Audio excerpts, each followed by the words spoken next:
estou a tentar dizer em brasileiro, excelente observatório para compreender essa transformação. Mas a diferença não é só terminológica, não é só... Se o objeto é o Chimbanda, a tese tenderá a produzir uma etnografia histórica de uma categoria, né? Se o objeto for a transformação das formas da autoridade, então o Chimbanda torna-se um caso privilegiado para compreender um processo histórico um pouco mais amplo, né? Na minha leitura, essa segunda possibilidade poderia ser mais potente, né?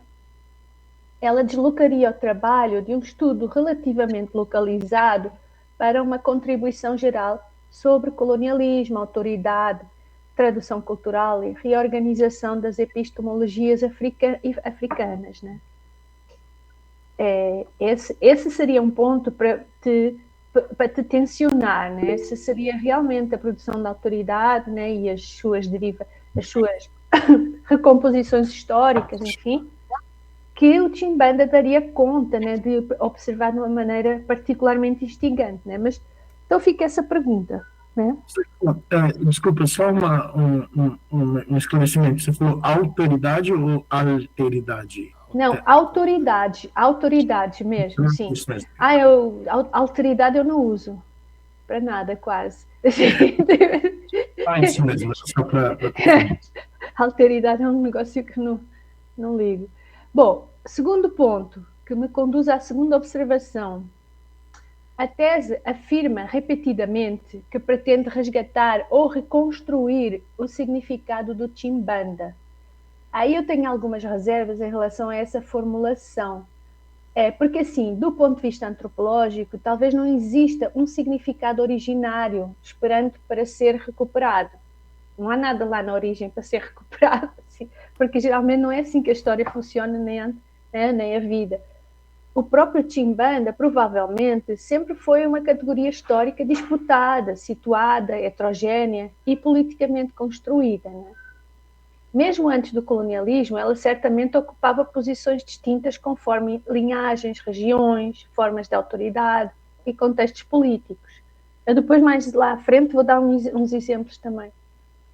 Isso significa que talvez o objetivo não deva ser recuperar o verdadeiro Chimbanda, o verdadeiro significado do que foi o Chimbanda, né? Mas reconstruir historicamente os diferentes regimes de significação que produziram essa categoria e que estão ligados à produção da autoridade, né? Essa mudança parece pequena, mas modifica muito o argumento, porque ela desloca a tese de uma narrativa de perda para uma análise de produção histórica das categorias. Creio que essa seria uma contribuição também mais interessante, deixar um pouco esse lamento, né, o tempo todo de que se perdeu, né? Eu penso muito numa categoria que tem que a gente encontra nos Ticuna, nos textos sobre o passado Ticuna, né? O passado que não é muito situado, enfim, nesse caso pré-colonial, pré-era dos patrões, que era lá na exploração da borracha, né? Que era o Tohu. E o Tohu era considerado o líder, né? O verdadeiro líder, o chefe guerreiro do clã e tal. Se a gente quiser fazer digamos assim, recompor essa categoria, realmente a gente tem que estudar os regimes sociopolíticos, né? Dos Ticuna, porque não se consegue entender a categoria sem outras que vão estar sempre combinadas com elas, né? Então, essa seria um pouco uma segunda, né, questão. Uma terceira, também você refere-se recorrentemente à categoria heteronomia, né? Confesso que esta também parece uma categoria um pouco frágil. Porquê? Porque ela aparece muitas vezes um pouco indeterminada. Ou ela pode significar colonialismo, evangelização, assimilação, que é um termo também que se deveria evitar na antropologia, assim, usar assim, sem explicar, né? Violência epistemológica, transformação ontológica. Então, o problema não é utilizar a categoria, uma categoria que é proposta por você, não uma categoria própria, mas o problema é que ela acaba realizando um trabalho um pouco não muito preciso. E quanto mais funções uma categoria assume, menos ela nos explica alguma coisa, né? Então, a minha sugestão, por exemplo, se você realmente quer ir por esse caminho, dedicar um capítulo, ou pelo menos uma secção, né, consistente, sobre essa construção desse conceito. Por que heteronomia? Em que ela difere de colonialidade, de conversão, de tradução, de dominação simbólica, né? Em que ela difere? Por que heteronomia? Né?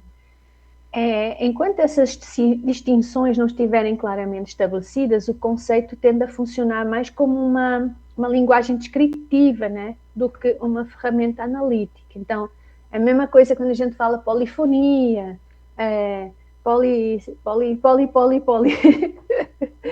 ou pluralidades, não sei do quê, em oposição a quê? A unidades, mas quais unidades, sabe? É uma coisa que é muito comum no nosso trabalho intelectual.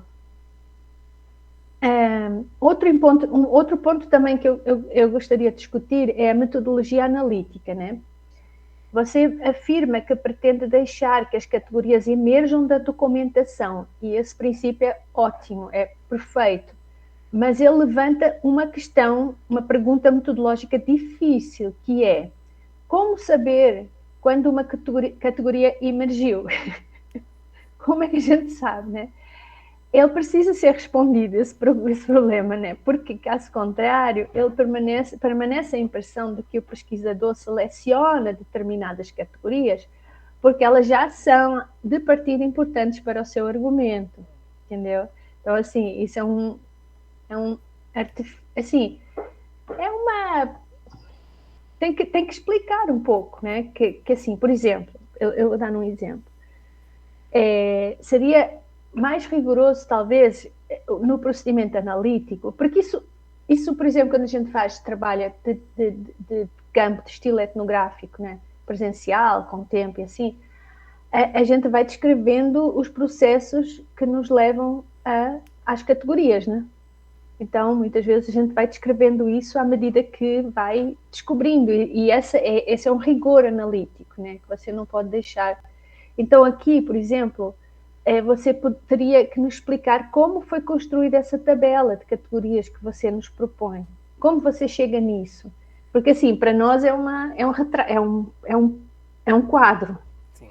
Mas como é que você agrupa as categorias e porquê aquele agrupamento? Quais ficaram de fora? Como distinguir categorias centrais de categorias periféricas, entendeu? Tem aí um trabalho analítico, metodológico, de convencer o leitor, né, de explicar, de expor a empiria de uma forma mais analítica, né? Que é importante, porque é um tipo de transparência na metodologia que a gente tem pedido cada vez mais, né? Tem exigido cada vez mais na antropologia, né? Porque antes, quando a antropologia era mais estruturalista,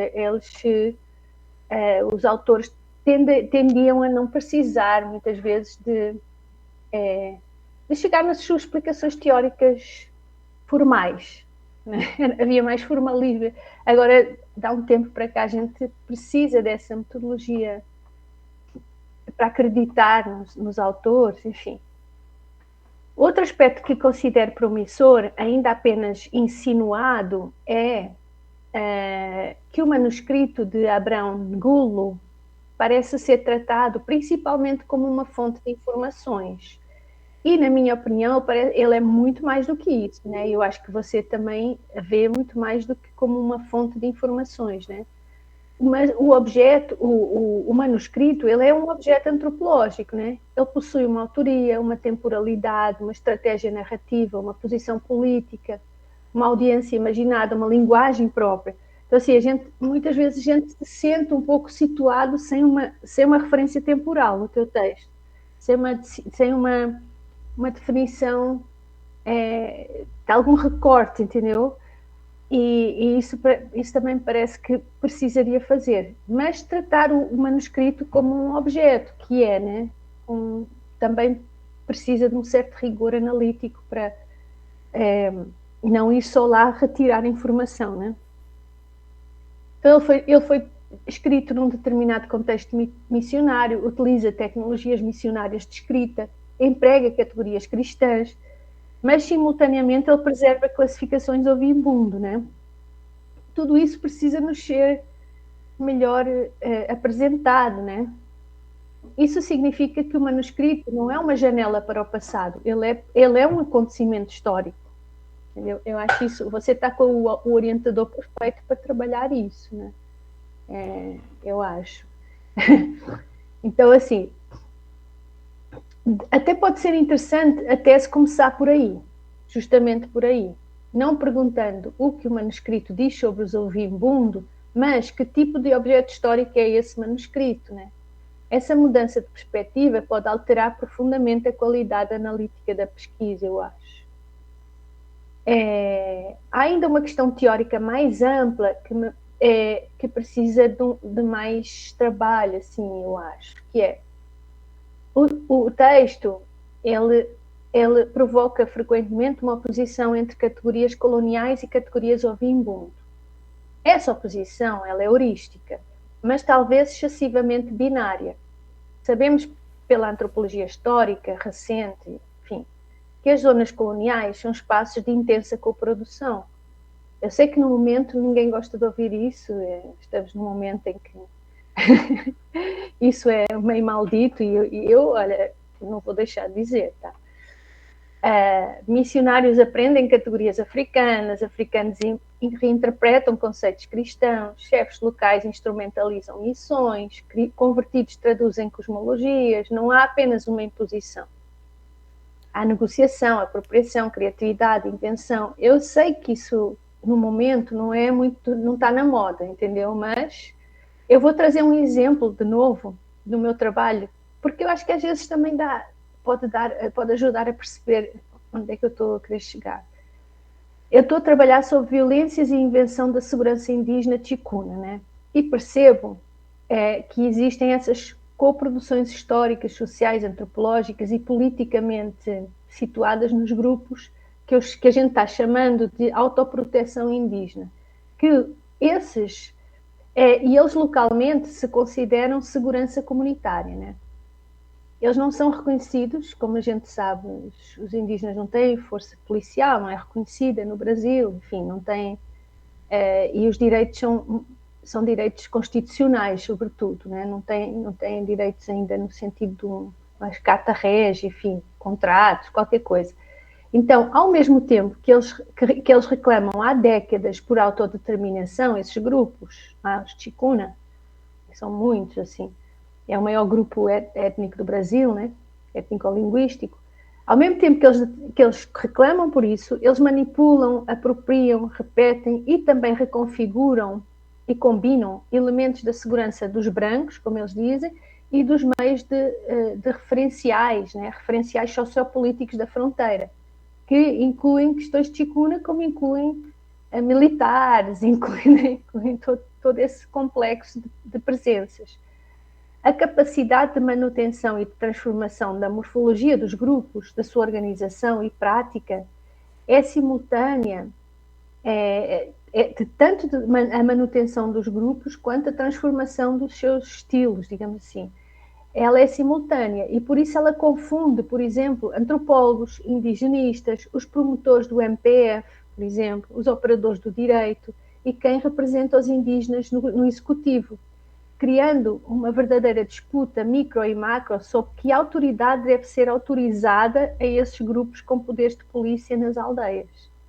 Entendeu? Qual é a autoridade que vai ser autorizada? Então, assim, para você... É só uma janelazinha, né? Mas eu acho que dá uma ideia de... É muito complexo essa copresença, digamos. Eu acho que mais do que a questão do contato, assim, eu detesto essa coisa do contato também, porque onde começa, onde acaba, é sempre essa questão, né? Mas eu acho que essa questão da copresença e da dificuldade em perceber onde começa e acaba uma coisa, né? isto parece-me, por exemplo, um pouco desconcertante para os ontologistas, né? Por isso que eu também acho que a ontologia é uma coisa complicada de se trabalhar, porque, sobretudo, quando você está trabalhando esses contextos, né? Em que tem essa profunda copresença. Então, não sei, é pensar nisso. Nesse sentido, eu penso que a tese ganhará muito se abandonar parcialmente, né, um modelo de substituição cultural para trabalhar com processos de recomposição, tradução, hibridização, enfim, isso. Parece, inclusivamente, ser exatamente o que o manuscrito Negula mostra, né? Na verdade, ele é isso também, né? Então, outro aspecto que merece... Estou a demorar muito? Acho que estou quase no fim. Susana, não, tá bom. Passa com o tempo, para mim, era mais com relação a você, não sei como que é. Tá. Não, se a gente sair daqui antes das 10 ou 10h30, tudo bem. Não, tudo bem. Das da Não. noite? Da noite acho que não. 10 a.m. Bom, Já que você fez interrupção, só uma curiosidade, que eu gostei muito desse último ponto, aliás, de todos, mas você usou rapidamente hibridização. Você acha um termo interessante? Não, realmente, hibridização talvez seja um bocado... Talvez melhor não. Não, também eu penso em transculturação, que é um conceito. Transculturação? É um conceito do Fernando Ortiz, em substituição a em que todo contato, na verdade, é uma influência mútua, e desde 1940, mas fenomenal. Pouco utilizado, mas... pouco utilizado aqui, né? É pouco utilizado. Claro, infelizmente, eu acho um conceito... A gente depois tem que falar sobre isso, viu? Que agora eu também vou-te pedir orientação, porque eu estou nessa nova vida que não é mais aquela vida do urbano, então, e como eu também não sou etnóloga, eu posso deslizar com muita facilidade, né? Esse é um problema, quando a gente trata esses temas, a gente às vezes desliza e depois é apanhado. Isso de surpresa. Bom, outro aspecto é sobre o conceito de autoridade, né? Talvez, silenciosamente, a categoria mais importante da pesquisa, né? Já vou nesse sentido. Os sovas, os missionários, professores, anciãos, o chimbanda, os administradores, os convertidos, né?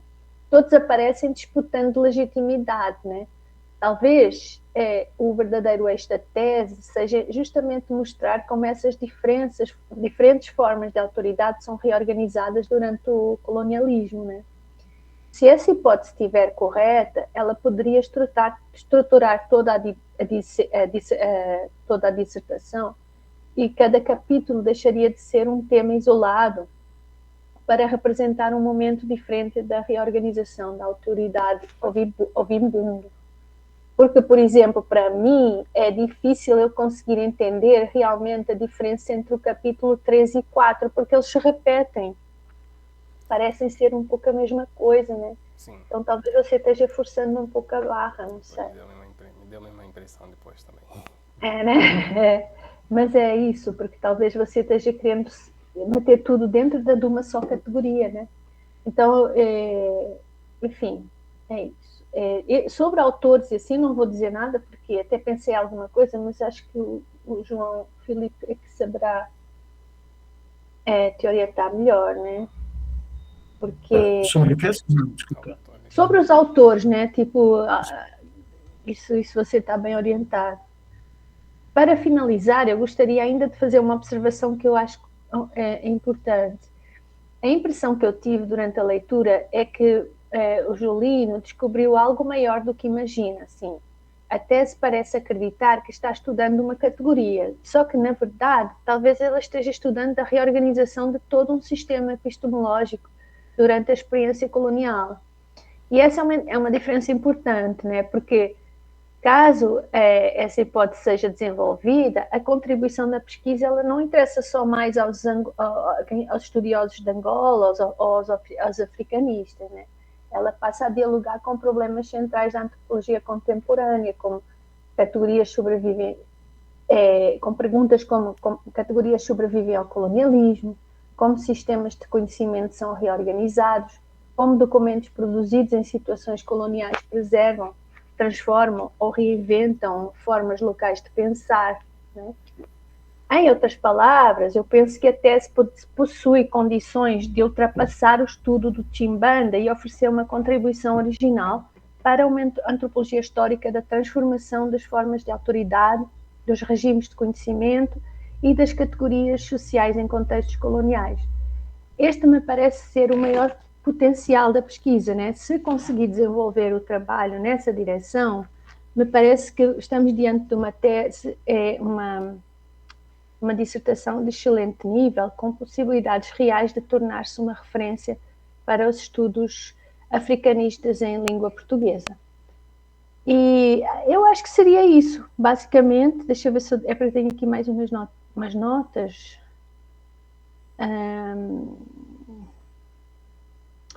Sim, uma notinha mesmo final, que é sobre essa questão da epistemologia, né? Talvez deslocar essa luta da epistemologia por uma espécie de origem, aquela coisa que eu disse antes, né? Em vez de lutar por uma espécie de isolamento epistemológico, no sentido assim, existe o verdadeiro e existe o que veio depois, sabe?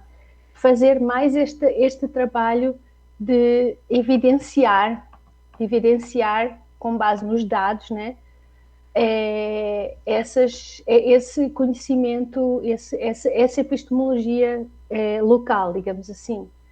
Então, você entende o que eu quero dizer, né? Em vez de entrar nesse debate da luta por epistemologias, como se houvesse uma que está certa e outra que está errada, e tudo o que foi feito até aqui foi errado, tal e tal, sabe?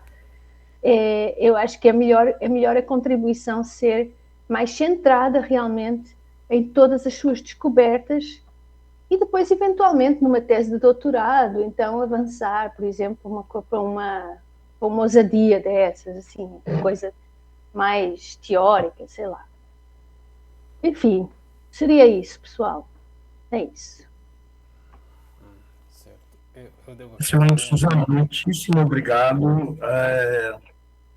Vou passar a palavra para o Julino. Eu vou desligar minha câmera só para fazer um café, mas eu estou ouvindo, Julino. A palavra é sua, se pudesse manter até 10 minutos. Lembrando que são mais comentários que a gente deve incorporar do que... Mas obviamente a gente quer ouvir a sua reação. Certo. Agradeço de novo a contribuição da professora Suzana. Primeiro, acho que vou começar do final. Da parte que você disse que eu percebi que o Julino viu uma coisa além e está tentando caminhar por essa. Eu realmente estou nessa questão. Ao estudar o texto do Abraão, nessa última vez que eu fiz isso, eu não tinha me debruçado da mesma maneira que eu fiz anteriormente. Que me desafiou, me fez olhar de fato em uma outra perspectiva. Tanto é que era para fazer um capítulo e eu queria fazer o capítulo desse texto. Só que para a análise que eu estava fazendo e para a proposta do capítulo que eu estava querendo fazer, eu já estava passando dos limites, já não estava mais dentro daquilo que eu estava pensando. Já tinha saído já. Então, isso de fato me fez não correr mais atrás do capítulo, mas fazer essa descrição que eu fiz, essa nota descritiva que eu fiz, só para situar e para mostrar, no caso, como é o texto, não como uma forma, como não uma análise propriamente dita, mas é só para mostrar o texto traduzido e para que vocês que me leem possam entender o texto primeiro, que é o texto que uma forma de dizer que eu vou usar este texto, vou trabalhar com este texto. Não estou ainda trabalhando ele, porque eu descobri de fato uma coisa nova e uma coisa que realmente me desafiou e achei mais interessante. Tanto é que eu planejei, eu com o professor João, nós planejamos 3 fontes, né? Uma que, das 3 fontes, a ideia é encontrar o Chimbanda e fazer essa análise conforme propus anteriormente. Só que só nesta fonte já encontrei muitas situações, muitas categorias, muitas coisas que a professora pontuou, que me fizeram refletir um pouquinho mais de que não é só um texto que vai me contar uma situação, mas esse próprio texto tem um poder diferente do que eu estava esperando. Então, essa foi a questão. E acho que a primeira pergunta que dizia se eu estava estudando a categoria Timbanda mesmo, eu queria ir para uma outra categoria. Então, ao estudar o texto, ao analisar o texto, eu me encontrei nessa enrascada. Me encontrei nessa situação. Porque percebi que só Timbanda não basta nesse texto. Tem muito mais do que o Timbanda. Tem muito mais do que posso estudar. Inclusive pensei, eu poderia ficar só com esta fonte e fazer o trabalho inteiro, sem acrescentar mais nenhuma outra fonte. E as outras duas questões. A questão sobre a heteronomia, eu achei necessária justamente a questão... Pronto, vou dizer assim. Quando estava pensando o título dos textos, quando pensei em heteronomia, ela já o meu título já era acusativo, né? Eu já estava direcionando a minha discussão. E novamente eu volto ao que eu disse. Depois de estudar melhor o texto, depois de fazer uma nova releitura, uma nova análise daquele texto, pensei, estou indo um pouquinho demais, talvez eu esteja desviando do que eu poderia, de fato, aproveitar do próprio texto. Então, e eu vim na reunião hoje, o exame de qualificação, justamente para receber essas chacoalhadas e até certo ponto ouvir e ver se as minhas percepções estavam de fato sendo nebulosas ou estavam sendo aclaradas. Foi isso.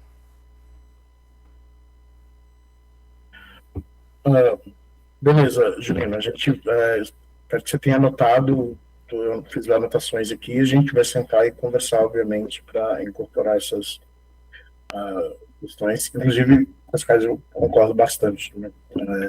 Então, mais uma vez, obrigado, Suzana. Satisfeita por agora? Então, palavra para o professor Inácio Carvalho Dias de Andrade. Obrigado, João. Obrigado, Julino, pelo convite. Então, eu preparei um textinho, mas eu não vou ler, que eu não consigo. Eu começo a ler, eu começo a me achar muito chato, e eu paro. Mas eu não tenho também a capacidade da Suzana de fazer esse resumo. Eu acho que eu me estendo mais. Então, eu vou lendo, mas eu vou comentando junto com você, tá? E, enfim, eu achei, assim, primeiro concordo em gênero, número e grau com a arguição da Suzana. Eu acho que tem uma questão aí, né? Primeiro chegou um texto preliminar para a gente, né? Assim, bastante ainda meio cru, né? Assim, você tem como ela disse, tem um material assim sensacional nas mãos, né? Assim, a questão do Timbanda e como esse meio, porque você está usando, na verdade, aí eu acho que eu quero chamar a atenção nesse ponto. Você está usando, aí interessante até ouvir essa história de como você chegou na antropologia, né, por intermédio da Iracema, porque você também ela é uma das suas interlocutoras, né, é o Nugulo, mas também a Iracema, ela aparece muito citada, e ela tá também, mas ela tem uma certa aparato teórico que ela usa, que eu acho que é importante trazer à tona, porque quando você está usando ela, você está dialogando com certos conceitos que são importantes, né? Então, eu queria primeiro pensar um pouco com você aqui, e junto com a Suzana também, como ela colocou, qual seria realmente o objeto da sua tese aí, né, da sua investigação. E primeiro, então, você descreve isso que é sobre a categoria Timbanda, né? e como que como que as estruturas missionárias e coloniais transformaram essas identidades locais, né, deslocando figuras tradicionais de seus papéis de mediação social para uma marginalização. É isso, né? É como que essas missões elas transformam as estruturas de poder local e escanteiam categorias nativas, né? Deixam de lado essa cosmologia nativa e impõem o cristianismo, né? E aí eu concordo também com o que a Suzana está falando, né? Isso aí, assim, essa questão da imposição, ela realmente acontece, estão numa relação de poder que é uma relação completamente desigual, né? Com contexto de escravização, exploração econômica e tudo mais, mas elas são categorias que são negociadas, né? Então você também, porque ao você fazer isso, né, você dizer que existe apenas uma imposição de uma cosmologia externa, a cosmologia nativa, uma desestruturação total das sociedades locais, você tira a agência também dessas populações locais, né? Essas populações locais, elas resistiram bravamente, não só através de resistências armadas, não só através de fugas, não através de sabotagens, mas através também de sua cultura, né, vamos dizer assim, de uma forma mais ampliada, né, através de suas estratégias simbólicas, da sua negociação com o estrangeiro, né, então isso também não deixa de ser não só uma estratégia de resistência, mas também o próprio processo, né, de contato intercultural, né? Então, eu acho que primeiro a gente tem que tentar assim calibrar um pouco do que você está falando, né? De um apagamento da memória do povo vibundo? Eu não acho, né? Eu acho que, e você disse, realmente, está lá, tem que procurar 10, conversar com 10, 15 pessoas, mas a Timbanda está lá? Ela está lá. Então, qual que é o processo que levou a essa transformação da Timbanda? Mais transformação e menos do que apagamento, né? Então, aí se você vai trazer um pouco o que era a Timbanda nos tempos pré-coloniais, talvez, né? Com o que a Timbanda significava né, no povo vibundo antes ou um pouco antes ou durante o contato, né? Aí você vai falar que o papel original da Timbanda, colhendo um pouco ali no seu texto, né? Porque ele está meio ainda fragmentado, né? E eu acho que talvez existiria também um esforço aí necessário de você tentar definir melhor que é essa Timbanda. Talvez ela não seja o objeto da sua pesquisa, né? A gente pode discutir isso um pouco mais na frente, mas ela é algo central e você precisa definir exatamente o que é essa Timbanda dentro do povo vibundo, né? Porque a gente tem muito do relato do Nugulo, né?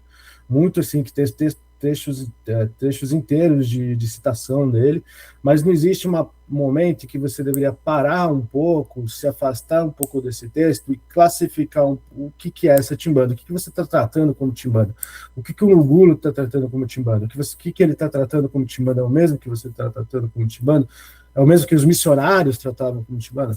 Então a gente tem que, acho que, calibrar um pouco do que você está falando, tá? Então, eu vejo ali que o Timbanda aparece no texto como uma questão central na estruturação e na construção do sujeito vibundo, né? Você coloca isso na transmissão dos ensinamentos, na construção da pessoa, na dimensão coletiva dessa pessoa, que é completamente diferente da dimensão coletiva que vai ter dentro das missões, né, católicas, né? E ele atua nessa mediação entre ancestralidade, espiritualidade, o que é o território, o que é a coletividade. Então, assim, o Timbanda, né, embora depois ele vai ser classificado como feitiço, ou feitiçaria, ou algo assim meio obscuro, né, obscurantista pelos missionários, ele não está só restrito a essa esfera do espiritual, né? Ele é também, como você coloca, um processo de construção de lideranças, né? Que vai interferir na autoridade política, no Soma, né? É responsável pela resolução de conflitos, né? Preservação e manutenção do equilíbrio social. Ele também parece que ele tem uma certa dimensão terapêutica ali, né, no texto, que é sobre a cura, enfim. E também uma certa que aí seria a feitiçaria clássica, que estaria dentro do imaginário europeu, que era esse termo de manipulação aspecto dos recursos materiais, espirituais da natureza para produzir alguma interferência nos cursos do acontecimento, né? Então aí seria essa ideia da feitiçaria clássica. Mas ela é muito mais, né? Ela parece que ela está espalhada pela sociedade Ovibundo. Isso é algo assim que está também bem descrito em uma literatura clássica sobre feitiçaria, né? A feitiçaria, ela é inclusive uma linguagem assim predominante em várias sociedades africanas, justamente porque ela é predominante no universo social, né? Ela toma conta de tudo, ela explica tudo, ela perpassa tudo, né?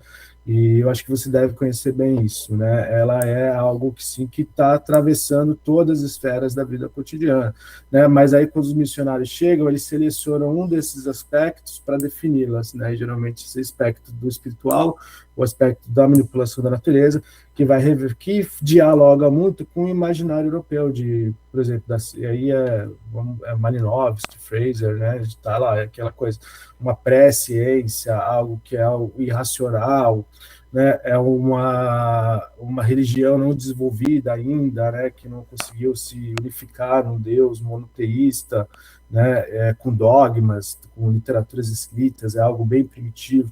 Isso é uma percepção europeia sobre um fenômeno muito mais complexo das sociedades tradicionais, né? E aí, quando você está usando no Gulo como ou com a Timbanda, ou através do Ngulo, né? E depois eu vou dar uma ideia exatamente do que seria, talvez, esse objeto, mas quando você está tratando isso através do contato, né, você está acionando a Iracema, né? E eu acho que aí ela usa.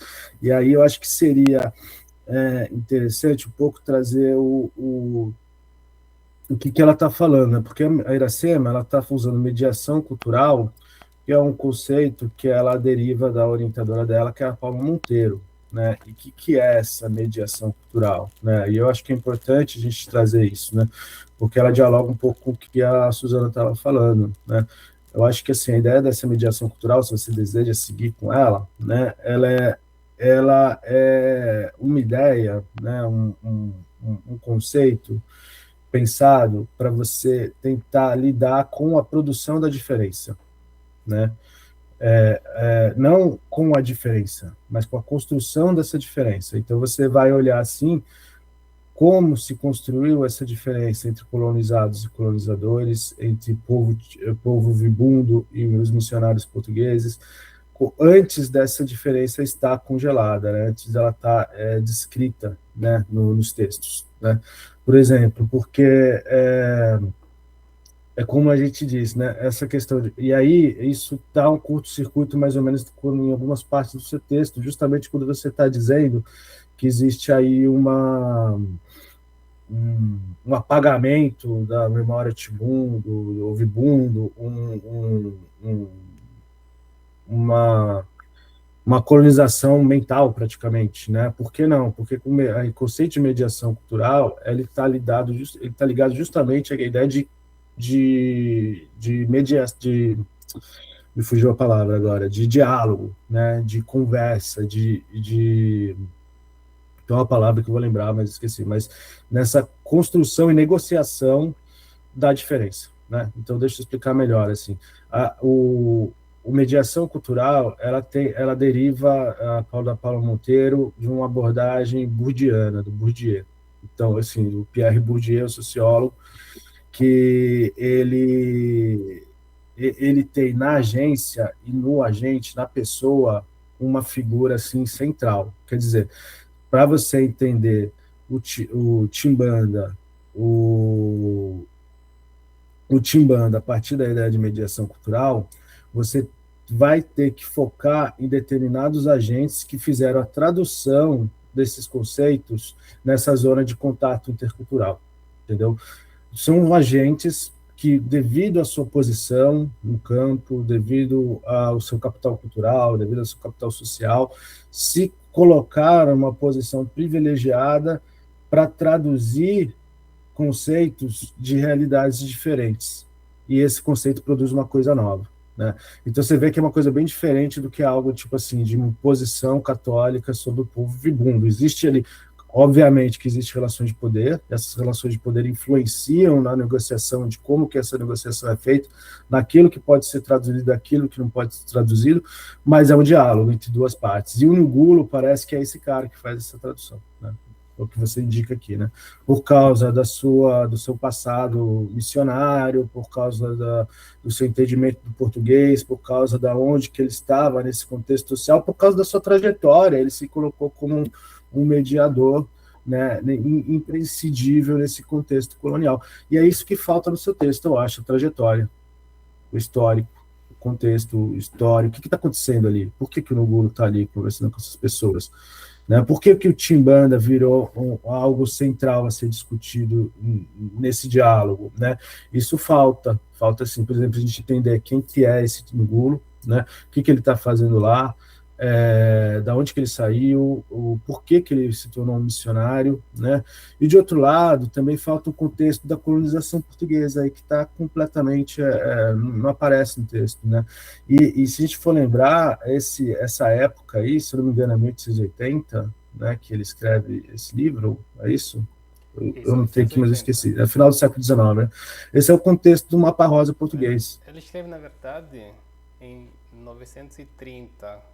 1930. Lá no final ele escreve a adaptação, mas ele... 80 é o nascimento dele? Por que isso, 80. 80 nascimento não, começa a interação dele com os missionários. Ah, tá, pô, então já é antigo ainda, né? O texto é de 32, mas ele está falando de um contexto assim, que é um contexto bastante longo, então, né? Sim. E se a gente for ver, esse contexto de 1880, ele é o contexto do mapa rosa de Portugal, né? Que você saiba, né? Em Portugal, que é o contexto pré-conferência de Berlim, né? E que eles vão dividir a África, né?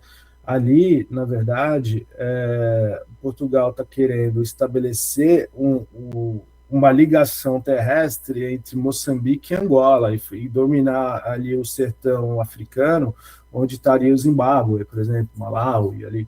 Então, é um processo de aprofundamento da colonização portuguesa em direção ao interior, né? E a produção de uma ideia que não existia antes, que é a ideia de uma colonização científica. Né? Uma colonização de ocupação, que antes era restrita ao litoral, no interior da África, mas uma ideia que já não era tão missionária assim, ela já estava com uma ideia de uma colonização científica ali. Obviamente que os missionários nunca deixaram de ter um papel predominante na colonização portuguesa, mas ali havia uma mudança, porque, na verdade, Portugal teria que se justificar as suas posses africanas para outras potências europeias que eram muito mais poderosas do que Portugal. Né? Então, nesse momento de ocupação do território, ele é um momento de mudança também na percepção da colonização portuguesa. E como que o Timbanda entra nessa loucura toda, né? Que antes era uma questão espiritual, passa a ser também... Aí eu quero dar uma dica para você, vou até escrever aqui, de um livro que vai tratar no contexto moçambicano, mas ele é sensacional, tá? Sobre feitiçaria, ou aquilo que se entende como feitiçaria em África, tá? E aí é o Cupilícula do Harry West, porque ele vai utilizar a ideia da feitiçaria, né, ou como ela é entendida pelos portugueses na época, em diferentes contextos históricos. Né? Então, primeiramente, vai ser visto justamente como uma coisa bastante de uma religião precária, né, rudimentar, vai se transformar em uma abordagem talvez pré-científica dessas populações, à medida que a mudança, o processo colonial vai se transformando, até ser utilizada na guerra de libertações e na época do socialismo científico. Né? Então, se você quiser usar e abordar o Timbanda, você vai ter que abordar assim, também um contexto em que esse Timbanda está sendo traduzido e mediado, entendeu? Porque isso falta, eu acho. Falta um contexto histórico, falta um contexto dessas pessoas que estão aí dialogando e produzindo essa interpretação do Timbanda, tá? E como que ela se coloca dentro desse contexto. Vou dar só um exemplo, tá? Rapidão, porque quando você está trabalhando de mediação, você está trabalhando com dois, e aí talvez seja uma coisa você se preocupar, se você vai ter esse fôlego, né? Porque você está trabalhando com duas zonas, né, duas culturas, dois contextos históricos que se encontram, basicamente, né?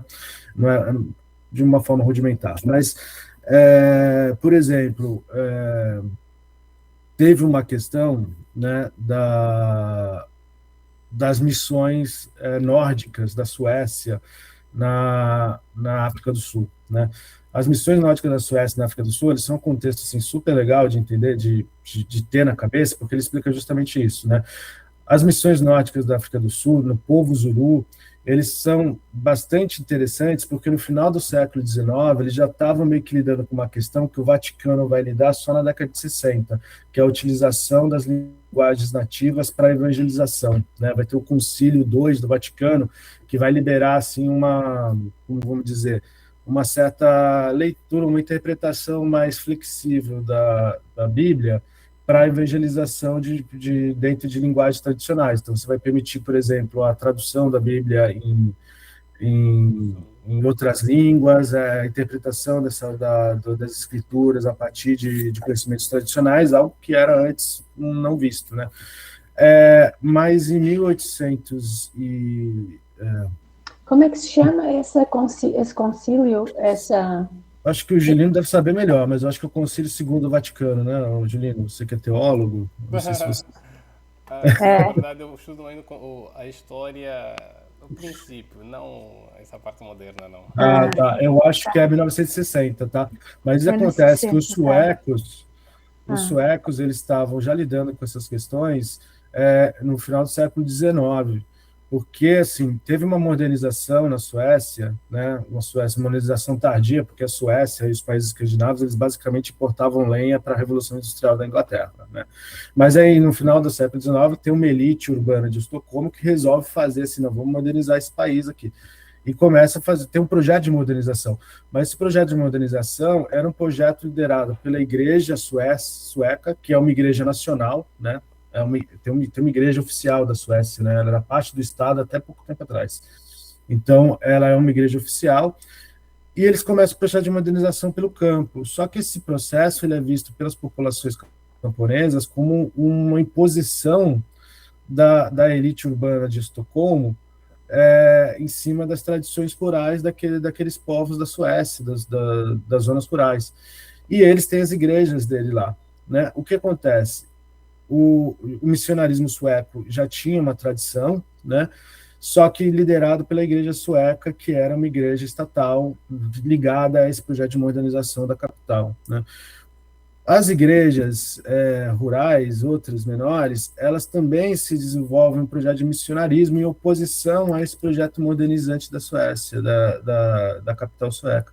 E eles vão para a África do Sul. E na África do Sul, o que eles fazem? Eles vão evangelizar o povo Zulu, porque eles percebem que naquele povo Zulu, os mesmos problemas que os povos rurais da Suécia estavam tendo em relação à capital, né? Era um povo que estava em guerra com a Inglaterra, né, com os britânicos, e era um povo que, segundo na visão dos suecos, estavam tentando manter sua unidade cultural dentro de um projeto de modernização externa.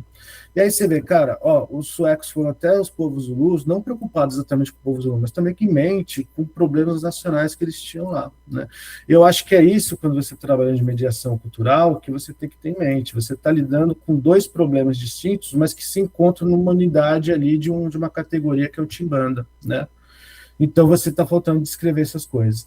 E aí eu acho que eu colocaria, se você quiser lidar ainda chegar nesse problema, você tem que ler um texto do Boaventura dos Souza Santos, um cara que tem sérios problemas aí, né, criminais até, eu acho, né, ele tem um texto que eu não gosto muito do Boaventura, vou dizer, mas um texto que eu acho muito legal dele, que é o Próspero e o Caliban, tá? Porque ele vai tentar entender o que é essa colonização portuguesa, e ele vai colocar a colonização portuguesa como uma colonização que está na periferia da Europa, né? É uma colonização, porque Portugal é um país colonizador, mas não é um país de ponta da Europa, né? É um país que é visto pelos ingleses e pelos franceses como algo ali meio uma periferia da Europa, né? E justamente por causa de uma miscigenação que existiria, de uma questão racial até, que se coloca como se os portugueses fossem menos brancos. Então ele vai colocar assim a questão, qual que é o ideal da colonização portuguesa, o que eles estão preocupados dentro de uma colonização que não é uma colonização de ponta da Europa, né? É uma nação vista como uma nação menor dentro do contexto europeu, tá? E aí você começa a descrever esses dois campos que você entra em contato. E aí você vai ter que descrever esse missionarismo sueco, você vai ter que descrever o Nugulo, e você vai ter que descrever qual o contexto da colonização, entendeu? Assim, eu acho que já estou falando muito, eu quero chegar no final, tá? Eu quero chegar no momento em que eu acho que o que você tem, né?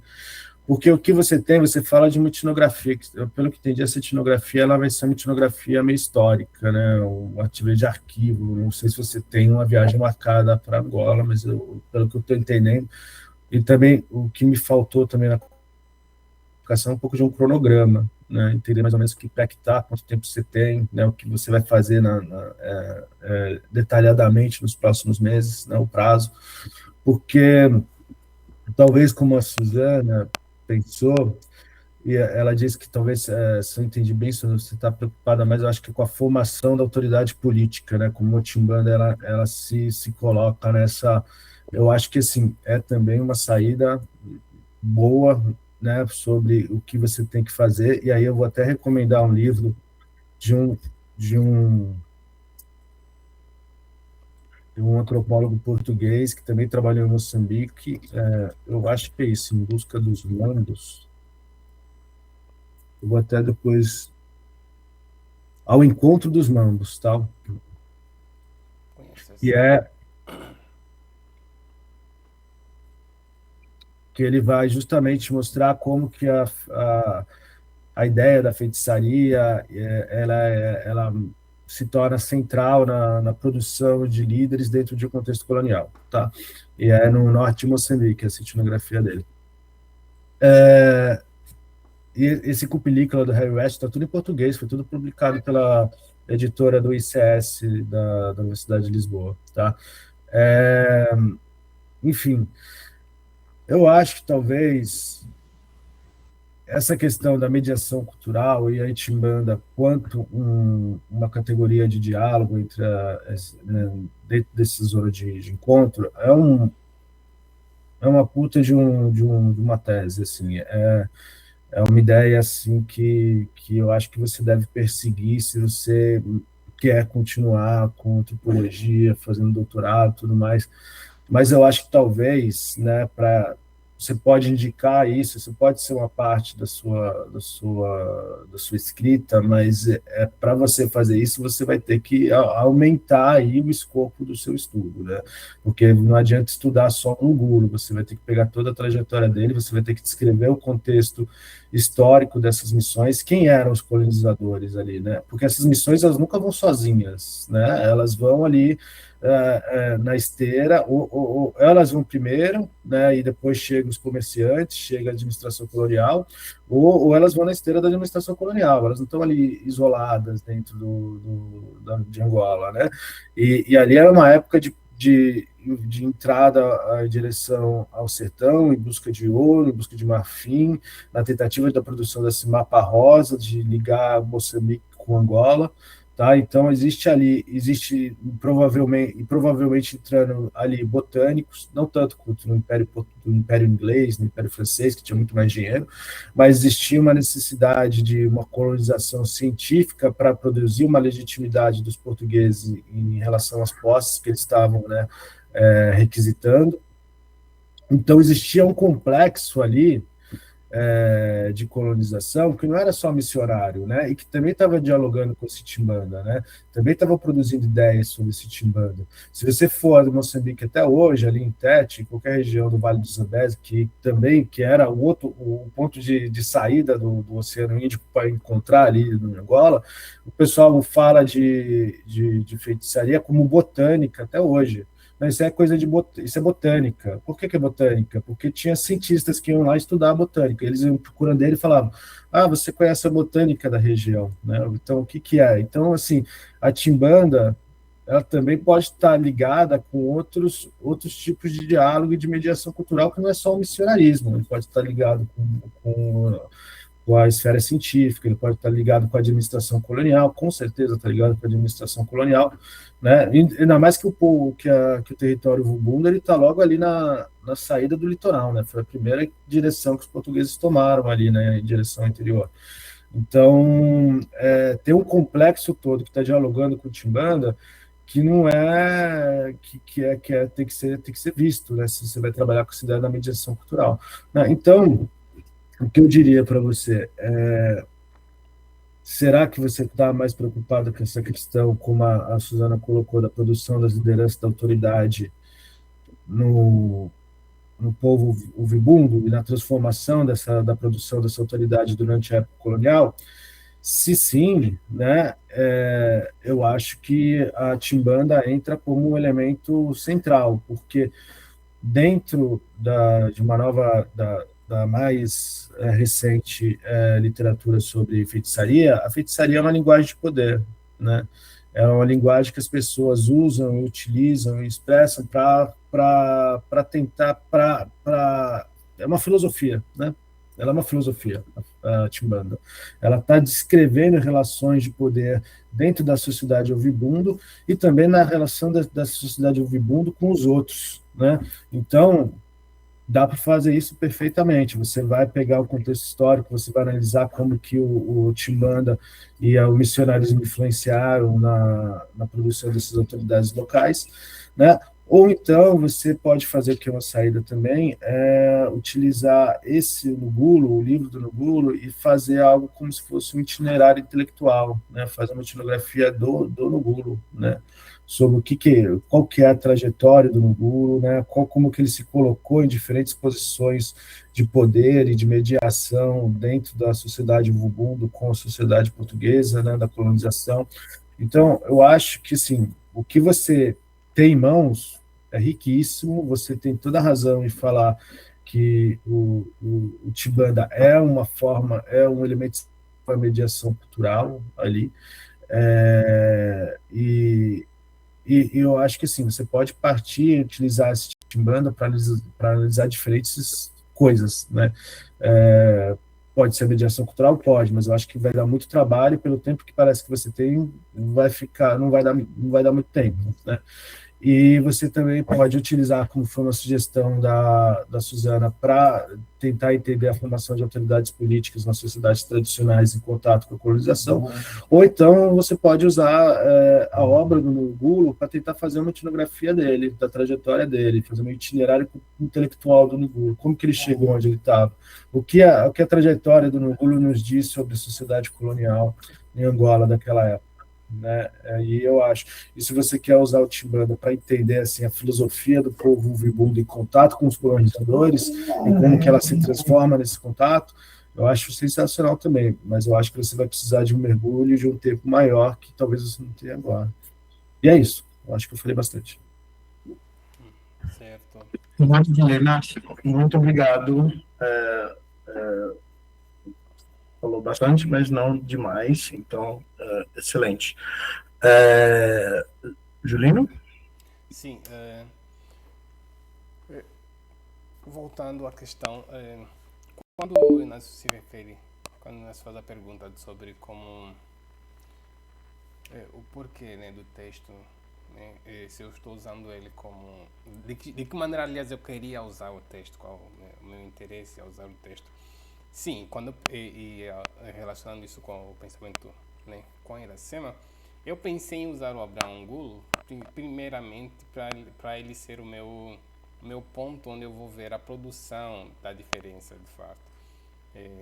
Inclusive, eu acusei, antes de fazer análise textual, uma análise mais acurada, eu acusei o Angulo como o pivô das transformações que aconteceram num contexto ovimbundo.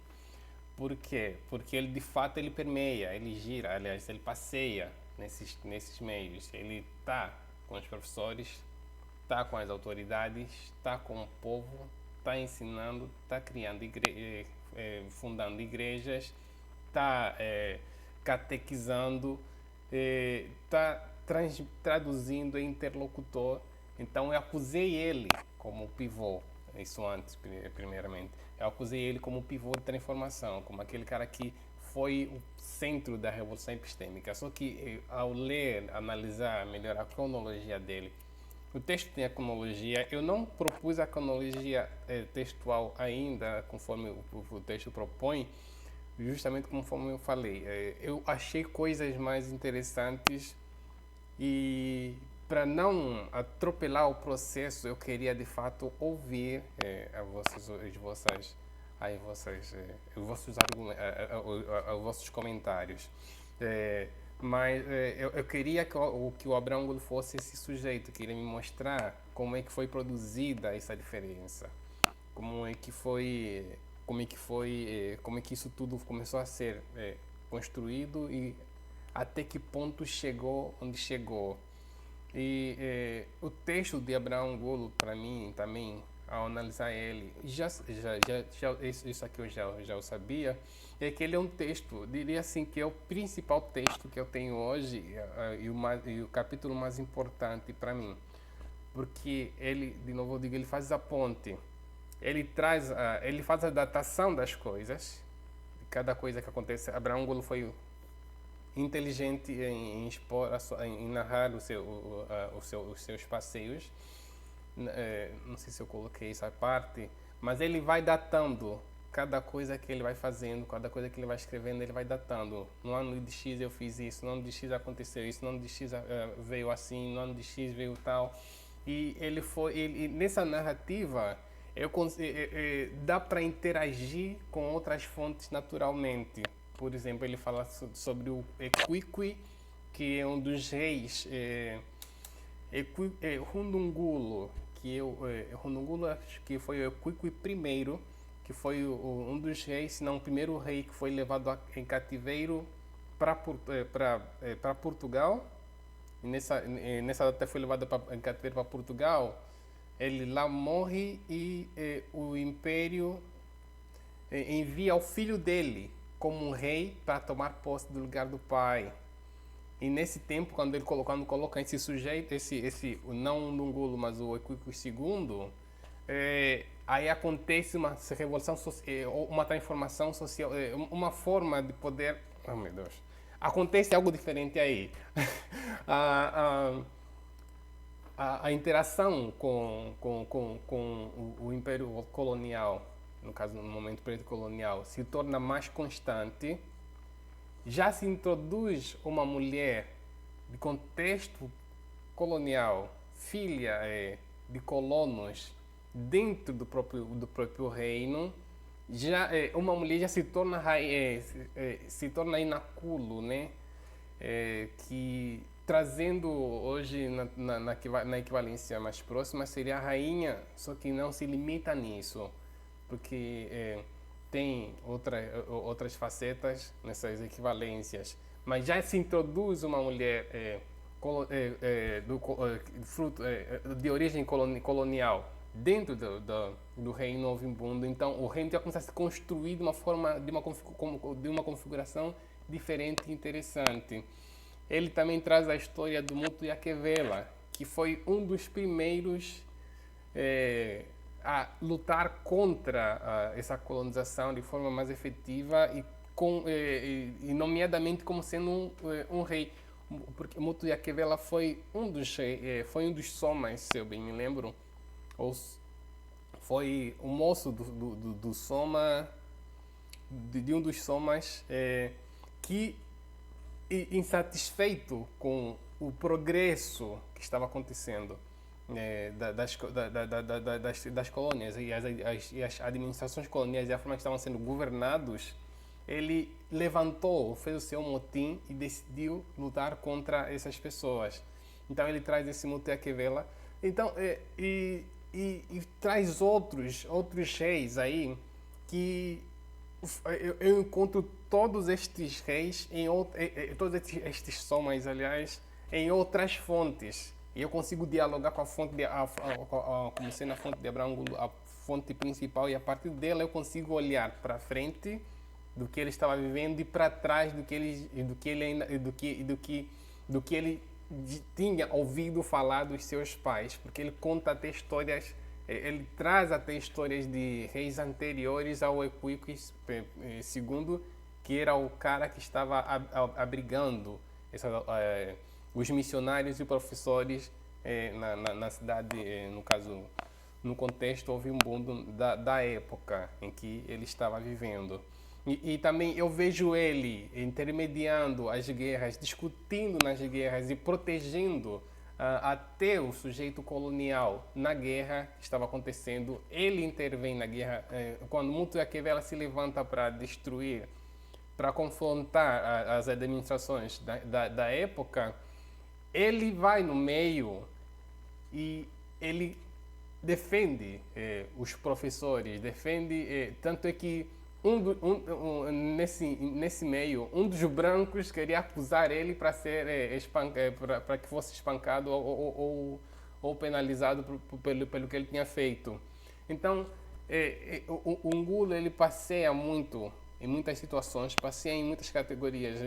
Ele vê de perto, ele nos traz a visão de perto de como é que, de fato, essas autoridades começaram a ser negociadas, de como é que essas diferenças começaram a ser produzidas, como é que o cristianismo, de forma, vou dizer assim, não necessariamente, mas dialogal, começou a crescer, começou a entrar nas sociedades ovimundos e, conforme falei antes, o próprio Abraão Angulo é um dos autores principais para que o cristianismo, tal como de forma catequética, né, usando a catequese mesmo, ela entrou nesses contextos. Mas eu sei que ele não é o único, porque ele cita outros vários dentro do próprio texto. Acho não. Eu fiz também um recorte e coloquei no texto da qualificação. Ele cita outros que também participaram do mesmo jeito, inclusive que inspiraram ele a fazer o que ele estava fazendo naquele momento. Então, esse Ngulo, para mim, ele é um cara muito importante. E eu diria assim que, se fosse para ser só um capítulo, seria o capítulo mais importante de toda a monografia, porque a partir dele eu consigo dialogar com tantas outras coisas ao redor dos outros, desse texto aí. Acho que esse seria o meu único comentário. Quanto às outras questões, a minha resposta seria a mesma. Eu tinha, assim, ideia do que estava fazendo, do que estava vendo, né? Eu entendi o contexto. Inclusive, acho que o Ngulo também traz isso. Eu trouxe esse recorte. Que existem duas organizações nesse meio, duas organizações religiosas nesse meio. As católicas e as protestantes. Acho que não traz dessa forma descritiva. Mas os que o Ngulo estava junto, o Ngulo estava com os protestantes. Mas em um momento, ele teve que entregar a escola à administração colonial. Essa administração não era protestante, essa administração já era católica. Então, ele também vive esses dois meios. E nesses dois meios, nessas duas questões, o próprio texto traz dois pontos interessantes. Outro ponto interessante. Na equivalência das categorias, no caso, na tradução, vou dizer assim, das peles, existia o branco bom e existia o branco ruim. Para o branco bom, eles chamavam de ndele ou ovindele. Aliás, para o branco ruim. Para o branco bom, eles chamavam de efulo. Eles trazem isso de forma categórica. Porque o vindele são os primeiros brancos que chegaram nesses contextos, e esses primeiros brancos, quando chegaram aí, eles chegaram realmente com a palavra de Deus na mão, mas também com a violência e conduzindo um arsenal violento contra o povo vagabundo. E já os Efulo, que são os outros brancos protestantes, vieram bem depois dos brancos missionários católicos, que precisaram de favores das missões católicas para comprar um terreno para construir as suas escolas e ensinar e trazer também o seu ensino nesses contextos. E esses protestantes, a sua maioria era norte-americana, Canadá, Estados Unidos, que são os Efulos. Então, ele traz todo esse contexto. O próprio texto nos convence, nos mostra como é que esse contexto estava rodando, como é que era a espiral nesse contexto. É isso.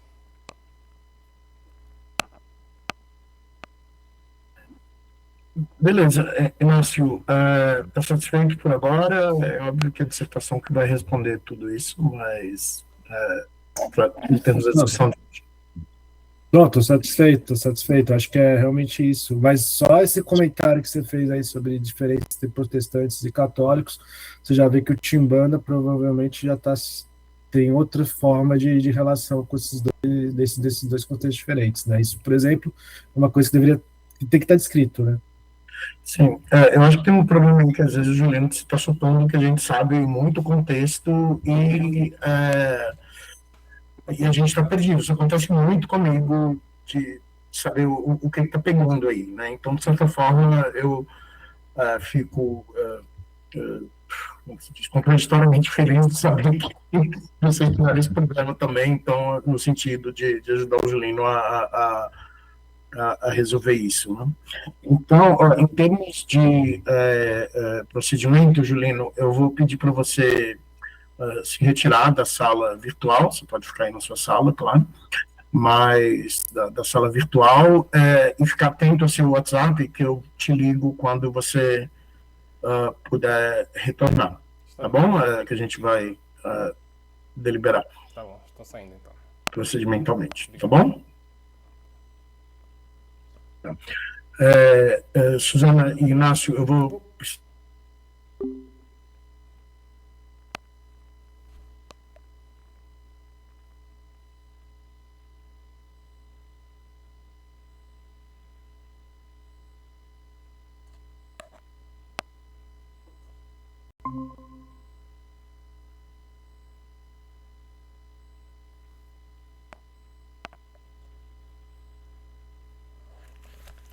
Alô, professor.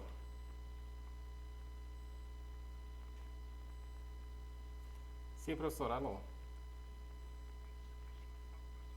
Sim, desculpa, já abri, já reabri. Eu fui por engano. Pera, Desligou todo mundo. Sim, eu vou sair, só abrir a sala para entrar. Ficou o Julinho e saiu o João. Houve aqui uma troca. Era o Julinho